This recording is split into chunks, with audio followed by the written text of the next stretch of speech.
Hello，大家好，我是凯 P。班吉拉是第2世代准神、岩石和恶系宝可梦。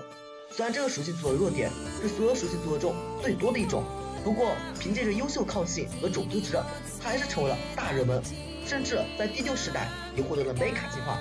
那么动画中它的表现到底如何呢？又有什么强大训练师拥有这宝可梦呢？今天我就要盘点一下拥有它的训练家吧。1. 阿龙。阿龙是个宝可梦猎人，并且是实实在在的反面角色。他在 AG 第6集登场，他抓了许多瓦斯蛋和阿伯石，准备拿去换钱。真主角火箭队3人组准备救出那些瓦斯蛋和阿伯外的时候，他派出了沙吉拉斯执行了沙暴，打飞了火箭队。不过火箭队才不会就此罢休呢。在第2次对上阿龙的时候，他的沙吉拉斯瞬间进化成了班吉拉，并且使出了强大的破坏死光。这招身上果然梦都来不及使用双倍奉还，可见其实力之强。最后阿龙遇到小智一起人和君莎，本想派出班吉拉，可是金泥球却被君莎卡蒂狗叼走了。哎，真是可惜，要不然肯定有好戏看了。艾南的班吉拉在 XY 159集登场，在与小智冠军阵容战中，艾南派他打头阵。不过他虽然有准神的名号，实力却不咋样。沙暴被皮卡丘利用河水清除，之后他有多次攻击都没有对皮卡丘造成有效伤害。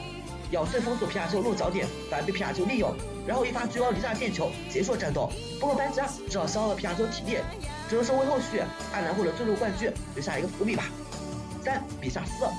比萨斯严格意义上不算是班吉拉的主人，他只是抓住了这只班吉拉。原本他被关在笼子里，看上去有点胆小，不过在皮萨斯用黑暗球的控制下变得异常凶暴，并且攻之小智等人。后来在雪拉比摆脱了比萨斯的控制后，他的黑暗球也爆炸了。小智等人后来解救了其他被控制的宝可梦，其中就有班吉拉。4. 丹克。在超梦通向觉醒的序章中，宝可梦猎人丹克就有一只班吉拉，他和2只骑士蜗牛一起夹攻超梦，一度将超梦打伤。不过很快在超梦没卡进化后，他们就落败了。在本集末尾，超梦还摧毁了丹克的控制装置，于是班吉拉便不再听从丹克的命令。5. 某路人。在 DP 137集中，在双叶祭典打动了火箭队，想出一个招揽客人的思路主意，那就是小次郎打扮成大博士一夜，然而最后却被当成本尊拉去演讲。小次郎胸中又没有什么太多墨水，加上真正的大博士很快赶来了，于是2人为了证明谁才是真正的大博士展开了对决。这时候一个路人举手了，他说他的班吉拉最近很暴躁，非常不听话。